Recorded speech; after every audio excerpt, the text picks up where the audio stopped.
கிருஷ்ணகிரி அருகே உள்ள சாகீர்மோட்டூர் கிராமத்தில் ஸ்ரீ செல்லாண்டிப்பட்டி மாரியம்மன் கோவில் கும்பாபிஷேக விழா நடைபெற்றது. கிருஷ்ணகிரி அருகே உள்ள சாகீர்மோட்டூர் கிராமத்தில் ஸ்ரீ செல்லாண்டிப்பட்டி மாரியம்மன் மற்றும் ஸ்ரீ பெருமாள் கோவில் கும்பாபிஷேக விழா வெகு விமரிசையாக நடைபெற்றது. இதன் முன்னதாக கணபதி பூஜையுடன் யாகசாலை பூஜைகள் துவங்கியது. 2 கால யாகசாலை பூஜையில் விக்னேஸ்வர பூஜை, கோபூஜை, நவக்கிரக ஹோமம், வாஸ்து சாந்தி மற்றும் பல்வேறு யாக ஹோமங்கள் நடைபெற்றது. பூர்ணாதி அளிக்கப்பட்டன. பின்னர் மங்கள இசை வாத்தியங்களுடன் கடம் புறப்பாடு நடைபெற்று பின்னர் மூலவர் விமான கலசங்களுக்கு சிவாச்சாரியார்கள் வேத மந்திரங்கள் முழங்க கலசத்தில் உள்ள புனித நீரால் ஊற்றப்பட்டது.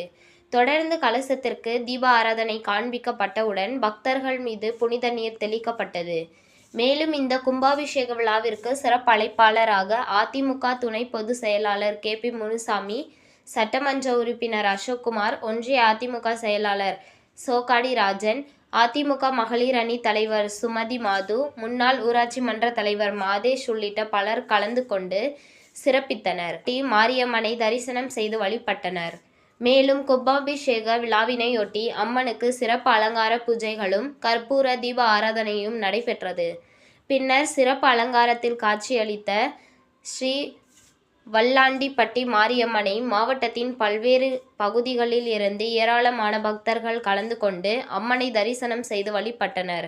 இந்த விழாவிற்கான ஏற்பாடுகளை ஊர் கவுண்டர்கள் மற்றும் கிராம மக்கள் சிறப்பாக செய்திருந்தனர்.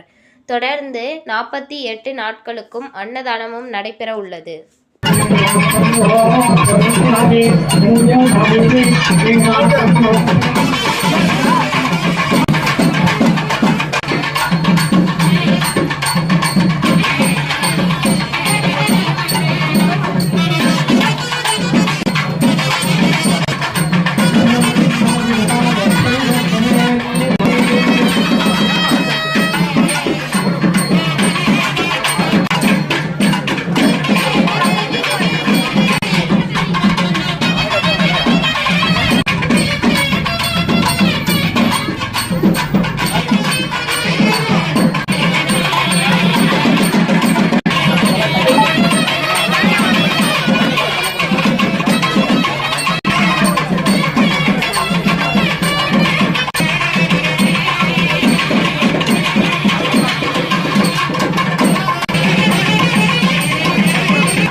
உங்கள் தேடல் நியூஸ் சேனலை லைக் பண்ணுங்க, ஷேர் பண்ணுங்க, கமெண்ட் பண்ணுங்க, ஆல் பெல் பட்டனை கிளிக் பண்ணுங்க, மறக்காம சப்ஸ்கிரைப் பண்ணுங்க.